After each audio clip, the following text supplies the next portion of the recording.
नमस्कार प्यारे दोस्तों और प्रिय विद्यार्थियों, मेरे इस YouTube चैनल होशियार सर में आपका हार्दिक स्वागत है। जैसे कि दोस्तों हम बात कर रहे थे प्राचीन भारत के इतिहास की। हमारा टॉपिक चला था गुप्त साम्राज्य या गुप्त काल, जो कि प्राचीन भारतीय इतिहास का स्वर्ण काल या स्वर्ण युग माना जाता है, कहा जाता है। तो हमने अपने पिछले 2 वीडियो के अंदर देखा कि गुप्त साम्राज्य, गुप्त वंश की स्थापना कैसे हुई, श्रीगुप्त के द्वारा किस तरीके से स्थापना की गई। उसके बाद में श्रीगुप्त, घटोत्कच और चंद्रगुप्त प्रथम, जो कि इसका वास्तविक संस्थापक माना जाता है, जिसने महाराजाधिराज की उपाधि धारण की, उसके बारे में देखा। उसके बाद में दूसरा इसका प्रतापी शासक समुद्रगुप्त, उसका जीवन परिचय हमने देखा, जिसे भारत का नेपोलियन कहा जाता है, समुद्रगुप्त को। ये हमने देखा। याद रखना दोस्तों कि किसी न किसी वंश के अंदर कोई न कोई एक महान शासक या सम्राट हुआ है, और उसी प्रकार गुप्त साम्राज्य में अगर महान सम्राट हुआ है तो वो समुद्रगुप्त है, जो कि हमने पिछले वीडियो में उसके जीवन परिचय के बारे में देखा था। आज हम बात करेंगे विजय अभियान और उसकी उपलब्धियां, क्योंकि ये एक प्रकार से महान विजेता, महान शासक की भूमिका निभाता है। तो उसके बारे में आज विस्तार से हम बात करेंगे, इस वीडियो के अंदर चर्चा करेंगे। समुद्रगुप्त 335 से 380 ईस्वी तक शासन करेगा गुप्त वंश में।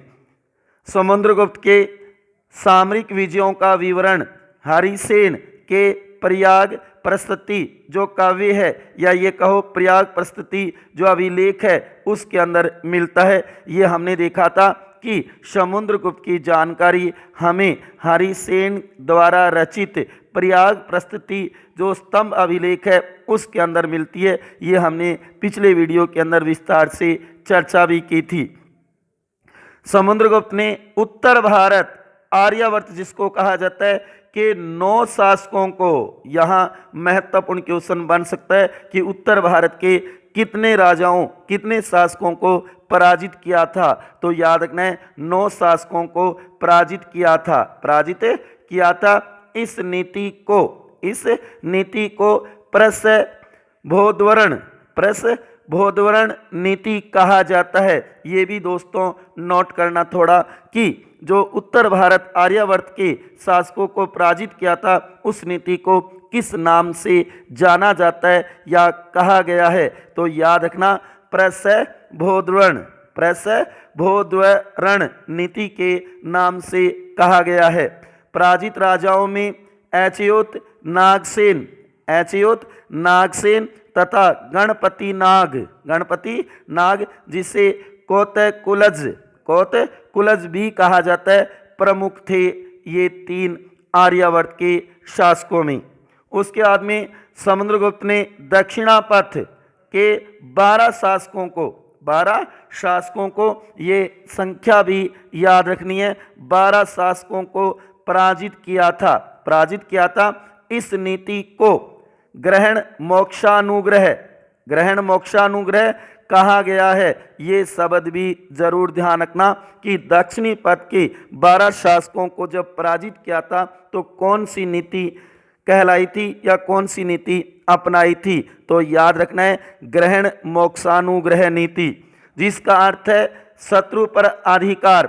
ग्रहण का मतलब है शत्रु पर अधिकार, मोक्ष का मतलब है शत्रु को मुक्त करना, और अनुग्रह का मतलब है राज्य को लौटाकर शत्रु पर दया करना। ये 3 शब्दों से मिलकर बना है, तीनों का अर्थ अलग अलग है। ग्रहण का मतलब है शत्रु पर अधिकार, मोक्ष का मतलब है शत्रु को मुक्त करना, और अनुग्रह का मतलब है राज्य को लौटाकर शत्रु पर दया करना। जैसे कि दक्षिणापथ के जो 12 शासक हुए हैं, उनके नाम बता रहा हूं दोस्तों, मेरे प्यारे विद्यार्थियों नोट कर सकते हो। हालांकि बहुत कम पूछे जाते हैं, लेकिन जहां थ्योरिकल पेपर होता है वहाँ पर इनके नाम लिखे जा सकते हैं, जो कि 12 शासक कौन कौन से हुए जिन्हें उन्होंने पराजित किया था दक्षिणापथ के, जिसमें नंबर 1 कौशल का महेंद्र, नंबर 2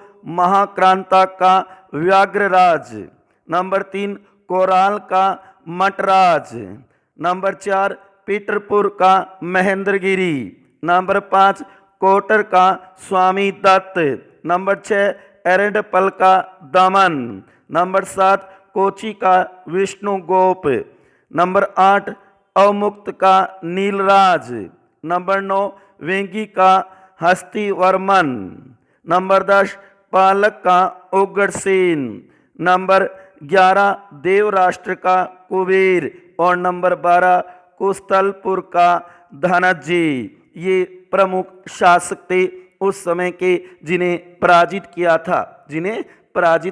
किया था। उसके आगे देखो दोस्तों, शक, कुषाण तथा मरुंड आदि शासकों ने समुद्रगुप्त की अधीनता स्वीकार करते हुए 3 विधियां अपनाई थी। कितनी विधियां? 3 विधियां अपनाई थी, जिसमें नंबर 1 आत्मनिवेदन,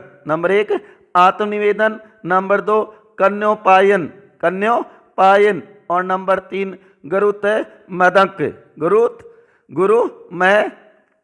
गुरुत मैदक।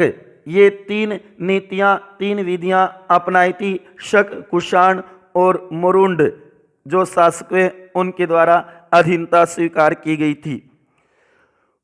समुद्रगुप्त की निम्न विजय थी: आर्यावर्त की विजय, दक्षिणापथ की विजय, आठविक राज्यों की विजय जो वन प्रदेश थे वहां पर विजय की थी, सीमावर्ती राज्यों की विजय 5 प्रदेश पर जो की थी, विदेशी शक्तियों से भी संबंध बनाए थे, उनसे भी एक प्रकार से अपनी अधीनता स्वीकार करवाई थी। समुद्रगुप्त ही गुप्त वंश का एक ऐसा शासक था जिसका प्रभाव विदेशों में भी था। गुप्त वंश का एकमात्र ऐसा शासक था समुद्रगुप्त जिसका प्रभाव विदेशों में भी था। इसीलिए तो इसे भारत का नेपोलियन कहा गया है। कहा जाता है कि समुद्रगुप्त ने कभी भी पराजय का मुंह नहीं देखा, कोई भी युद्ध नहीं हारा था समुद्रगुप्त ने। उसके बाद में देखते हैं समुद्रगुप्त का साम्राज्य विस्तार, क्योंकि आज इस वीडियो के अंदर समुद्रगुप्त के विजय अभियान और उपलब्धियों के ऊपर ही हम विस्तार से चर्चा कर रही हैं। उसके बाद देखेंगे उसका पुत्र चंद्रगुप्त द्वितीय विक्रमादित्य शासक बनेगा, उसके बारे में भी हम देखेंगे। और अगले वीडियो में भी हम चंद्रगुप्त द्वितीय विक्रमादित्य की ही बात करेंगे, क्योंकि ये भी उनका प्रतापी शासक था गुप्त वंश का। तो देखो, समुद्रगुप्त के द्वारा जीते क्षेत्र को 5 समूह में बांटा जा सकता है। कितने समूह में? 5 समूह में। जैसे नंबर 1 गंगा यमुना दोआब के राज्य, नंबर 2 पूर्वी हिमालय के राज्य, नंबर 3 पूर्वी विंध्य क्षेत्र के आठविक राज्य, पूर्वी दक्कन व दक्षिण भारत के राज्य, और नंबर 5 शक एवं कुषाण राज्य। समुद्रगुप्त के द्वारा जीते क्षेत्र को 5 समूहों में बांटा जा सकता है। 5 समूह में बांटा जा सकता है, ये हमने देखा। उसके बाद में देखो महत्वपूर्ण बात मेरे प्यारे विद्यार्थियों, समुद्रगुप्त का साम्राज्य विस्तार जो कि उत्तर से दक्षिण, पूर्व से पश्चिम, उत्तर में हिमालय तक उत्तर में, और वहां से लेकर दक्षिण में विंध्य पर्वत तक उसका साम्राज्य था।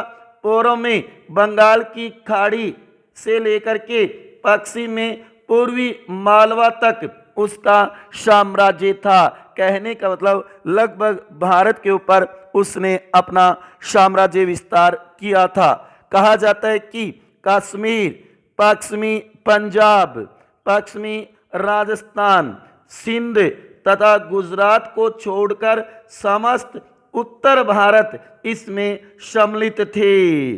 कहने का लव समुद्रगुप्त ने अपने साम्राज्य का विस्तार किया था सबसे ज़्यादा, और कहा भी जाता है ना कि गुप्त साम्राज्य में सबसे ज़्यादा अगर साम्राज्य का विस्तार हुआ था तो वो समुद्रगुप्त के समय में हुआ था।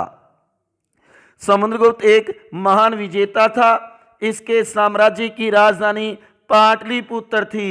ये बात नोट करना दोस्तों कि समुद्रगुप्त के साम्राज्य की राजधानी पाटलिपुत्र, जबकि इसका पुत्र चंद्रगुप्त द्वितीय आएगा, वह 2 राजधानियां बनाएगा, पहली पाटलिपुत्र और दूसरी उज्जैन। समुद्रगुप्त के बाद उसका सबसे बड़ा बेटा रामगुप्त शासक बना, जो योग्य नहीं था, जिसने शकों के साथ संधि की थी। शकों के साथ संधि की थी। कई इतिहासकार तो कहते कि अपनी पत्नी ही शकों को लौटा दी थी। जब शक शासक ने कहा कि तुम्हारी रानी, तुम्हारी पत्नी हमें दे दो, तो कहते कि इतना डरपोक था रामगुप्त कि अपनी पत्नी भी शकों को सौंप दी थी, ऐसा माना जाता है। रामगुप्त के बाद समुद्रगुप्त का छोटा बेटा चंद्रगुप्त द्वितीय गुप्त वंश का शासक बना। गुप्त वंश का शासक बना। तो अगला शासक है चंद्रगुप्त द्वितीय विक्रमादित्य, जो कि 380 से लेकर के 412, कुछ बुकों में 415 भी दे रखा है मेरे प्यारे विद्यार्थियों, तो नोट करना इस बात को।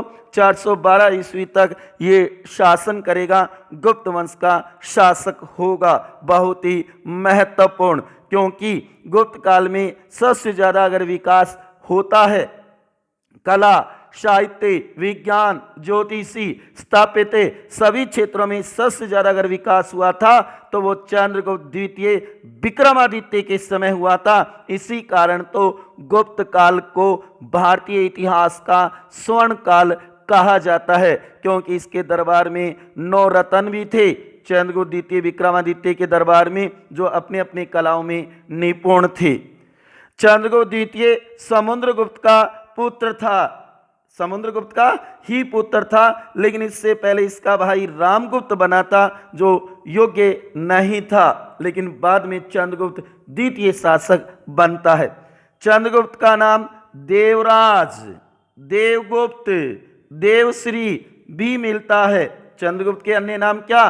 देवराज, देवगुप्त, देवश्री नाम भी मिलते हैं। इसकी उपाधियां विक्रमांक, विक्रमादित्य, परम भागवत आदि इसकी उपाधियां थी।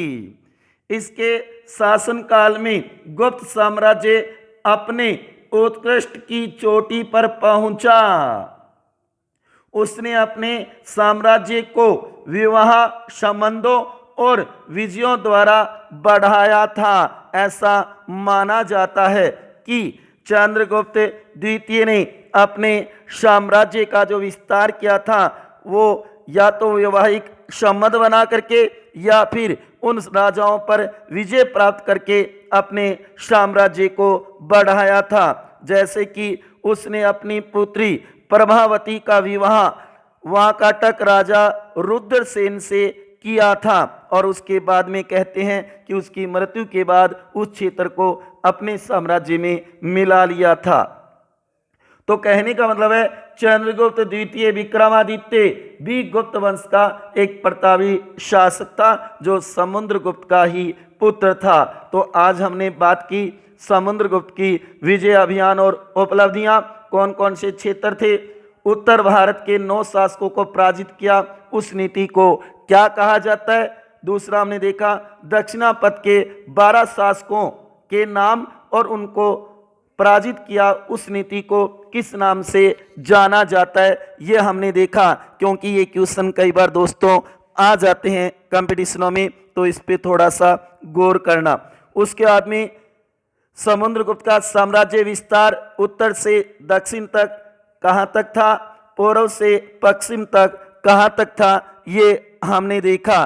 क्योंकि ये मानो कि समुद्रगुप्त विजेता के साथ साथ कवि, संगीतज्ञ और विद्या का संरक्षक भी था, ऐसा माना जाता है, तभी तो इसे भारत का नेपोलियन कहा जाता है।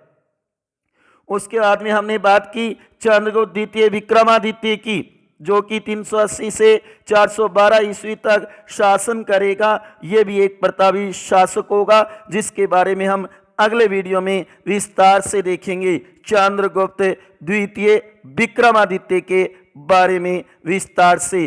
तो मिलते हैं दोस्तों अगले वीडियो में, तब तक खुश रहिए, हंसते रहिए, मुस्कुराते रहिए। इसी के साथ दोस्तों धन्यवाद।